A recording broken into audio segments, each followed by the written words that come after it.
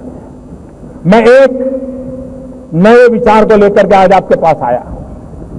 हमारे देश में प्रधानमंत्री के नाम से कई योजनाएं चल रही हैं, कई नेताओं के नाम से ढेर सारी योजनाएं चल रही हैं, लेकिन मैं आज संसद के नाम से एक योजना घोषित करता हूं, संसद आदर्श ग्राम योजना।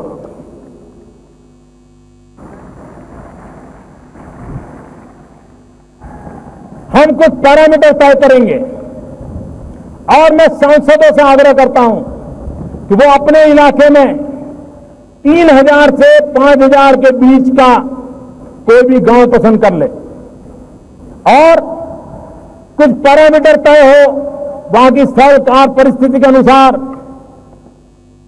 वहां की शिक्षा, वहां का स्वास्थ्य, वहां की सफाई,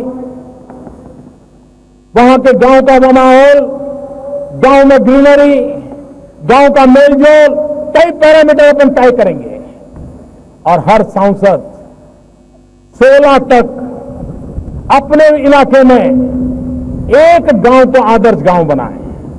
इतना तो कर सकते ना भाई, करना चाहिए ना। देश बनाना है तो गांव से शुरू करें, एक गांव आदर्श बनाएं। और मैं 2016 का टाइम इसलिए देता हूं कि नई योजना है, लागू करने में, योजना बनाने में कभी समय लगता है। और 16 के बाद जब 2019 में वो चुनाव के लिए जाए, उसके पहले और 2 गांवों को करे और 2019 के बाद हर सांसद 5 साल के कार्यकाल में कम से कम 5 आदर्श ग्राम अपने इलाके में बनाए। जो शहरी क्षेत्र के एमपी है, उनसे भी मेरा आह्वान है, वे भी एक गांव पसंद करें। जो राज्यसभा के एमपी हैं, उनसे भी मेरा आग्रह है, वे भी एक गांव पसंद करें। हिंदुस्तान के हर जिले में एक अगर आदर्श गांव बना करके हम देते हैं तो सभी गांव, अगल बगल के गांवों को खुद को उस दिशा में जाने का मन कर जाएगा। एक मॉडल गांव बना करके देखें, व्यवस्थाओं से भरा हुआ गांव बना करके देखें। और मैं 11 अक्टूबर जयप्रकाश नारायण जी की जन्म जयंती है। 11 अक्टूबर को जयप्रकाश नारायण जी की जन्म जयंती पर इस संसद आदर्श ग्राम योजना की कंप्लीट ब्लूप्रिंट सभी सांसदों के सामने रख दूंगा, सभी राज्य सरकारों के सामने रख दूंगा। और मैं राज्य सरकारों से भी आग्रह करता हूं कि आप भी इस योजना के माध्यम से अपने राज्य में जो अनुकूलता हो, वैसे सभी विधायकों के लिए एक आदर्श ग्राम बनाने का संकल्प करिए। आप कल्पना कर सकते हैं, देश के सभी विधायक एक आदर्श ग्राम बनाए, सभी सांसद एक आदर्श ग्राम बनाए। देखते ही देखते हिंदुस्तान के हर ब्लॉक में एक आदर्श ग्राम तैयार हो जाएगा, जो हमें गांव की सुख सुविधा को बदलाव लाने के लिए हमें प्रेरणा दे सकता है, हमें नई दिशा दे सकता है। और इसलिए इस संसद ग्राम योजना के तहत हम आगे बढ़ना चाहते हैं। भाइयों बहनों, जब से हमारी सरकार बनी है, तब से अखबारों में, टीवी में एक चर्चा चल रही है, प्लानिंग कमीशन का क्या होगा। मैं समझता हूं कि जिस समय प्लानिंग कमीशन का जन्म हुआ, योजना आयोग का जन्म हुआ, उस समय की जो स्थितियां थी,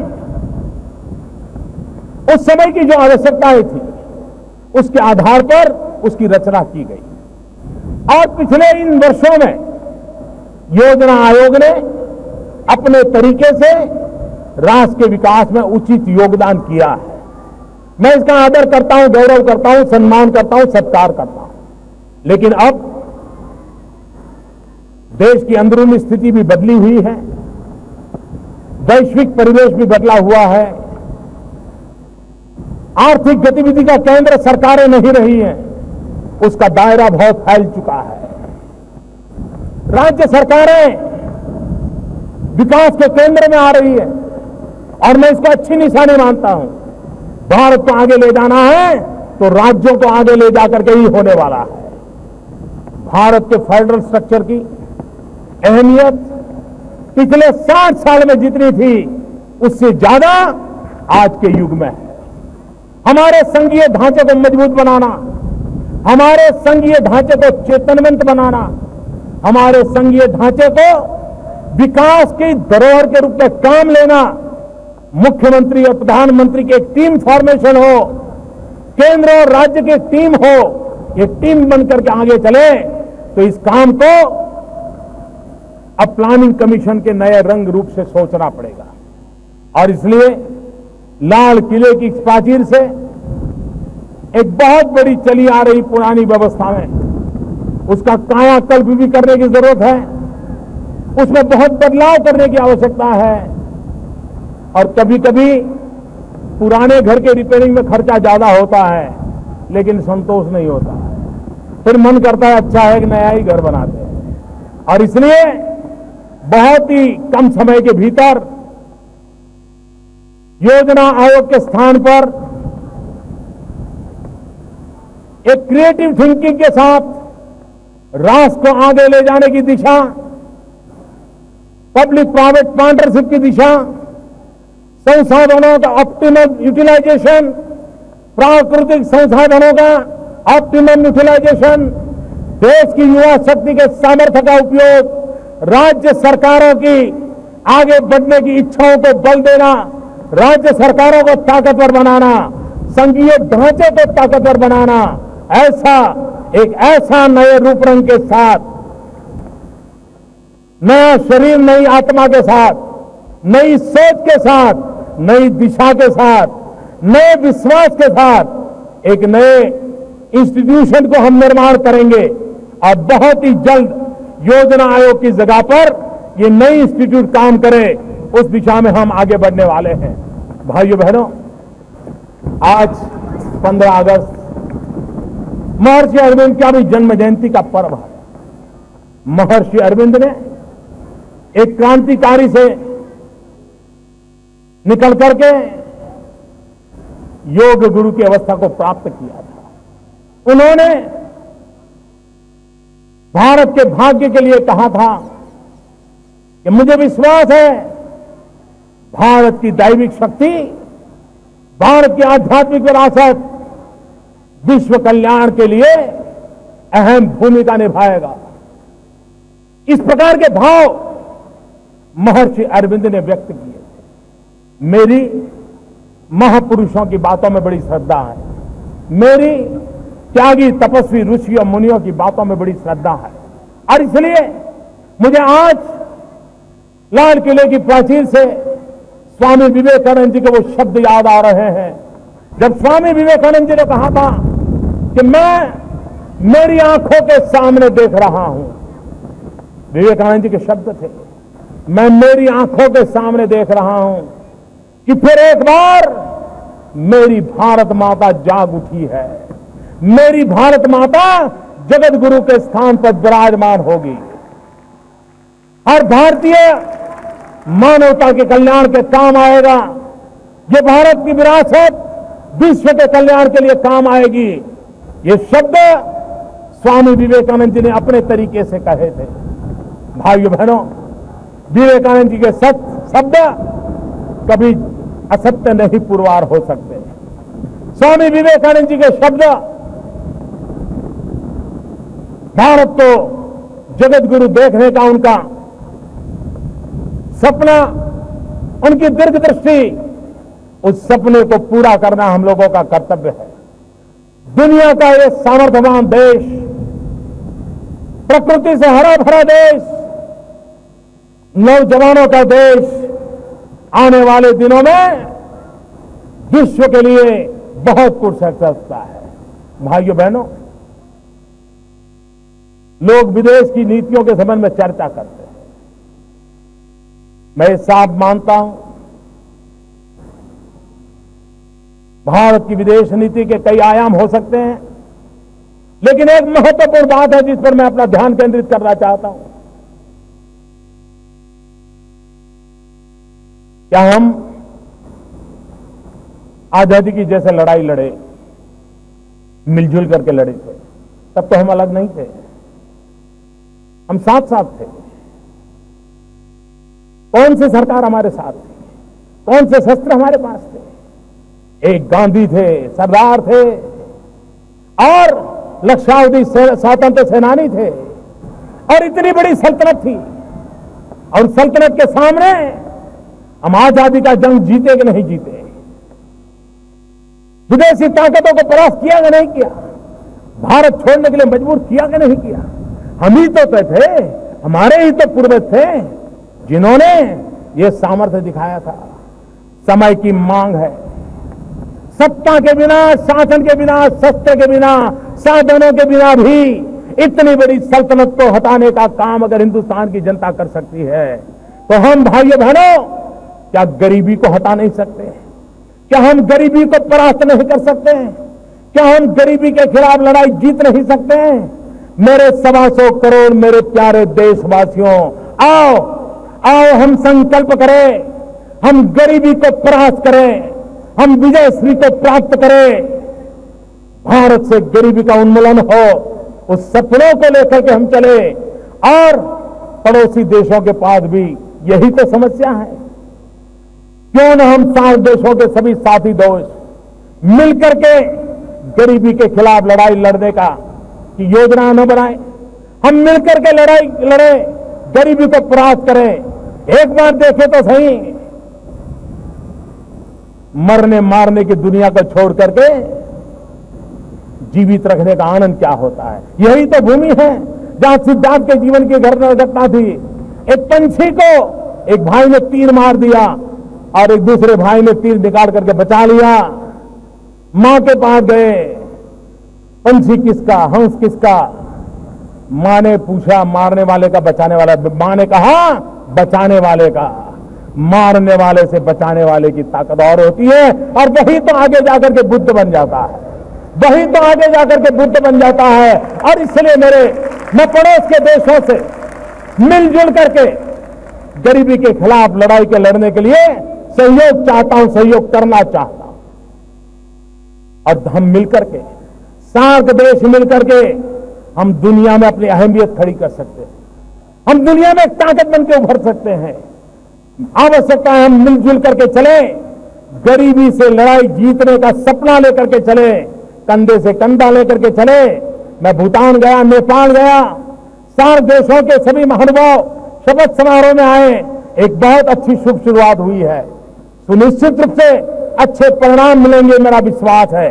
और देश और दुनिया में भारत की सोच, हम देशवासियों का भला करना चाहते हैं और विश्व के कल्याण में काम आ सके, ऐसा हिंदुस्तान हाथ फहराना चाहता है। इन सपनों को लेकर के पूरा कर करके आगे बढ़ने का हम प्रयास कर रहे हैं। भाइयों बहनों, आज 15 अगस्त को देश के लिए कुछ न कुछ करने का संकल्प लेकर के चलेंगे। हम देश के लिए काम आए, देश को आगे बढ़ाने का संकल्प लेकर चलेंगे। और मैं आपको विश्वास दिलाता हूं भाइयों बहनों, मैं मेरे सरकार के साथियों को भी कहता हूं, अगर आप 12 घंटे काम करोगे तो मैं 13 घंटे करूंगा, अगर आप 14 घंटे काम करोगे तो मैं 15 घंटे करूंगा। क्यों? क्योंकि मैं प्रधानमंत्री नहीं, प्रधान सेवक के रूप में आपके बीच आया हूं। मैं शासक के रूप में नहीं, सेवक के रूप में सरकार लेकर के आया हूं। और भाइयों बहनों, मैं विश्वास दिलाता हूं, यह देश उसकी एक नियति है, विश्व कल्याण की नियति है। ये विवेकानंद जी ने कहा था, यह नियति को पूर्ण करने के लिए यह भारत का जन्म हुआ है, यह हिंदुस्तान का जन्म हुआ है। इसकी परिपूर्ति के लिए 125 करोड़ देशवासियों ने तन मन से मिलकर के राष्ट्र के कल्याण के लिए आगे बढ़ना है। मैं फिर एक बार देश के सुरक्षा बलों को, देश के अर्धसैनिक बलों को, देश के सभी सिक्योरिटी फोर्सेस को मां भारती की रक्षा के लिए उनकी तपस्या, त्याग, उनके बलिदान, उनका गौरव करता हूं। और मैं देशवासियों को कहता हूं, राष्ट्रयाम जागरयाम वयम, eternal vigilance is the price of liberty. हम जागते रहो, सेना जाग रही है, हम भी जागते रहें और देश नए कदम की ओर आगे बढ़ता रहे, इसी एक संकल्प के साथ आगे बढ़ना है। सभी मेरे साथ पूरी ताकत से बोलिए, भारत माता की, भारत माता की, भारत माता की जय हिंद, जय हिंद, जय हिंद, वंदे वंदे वंदे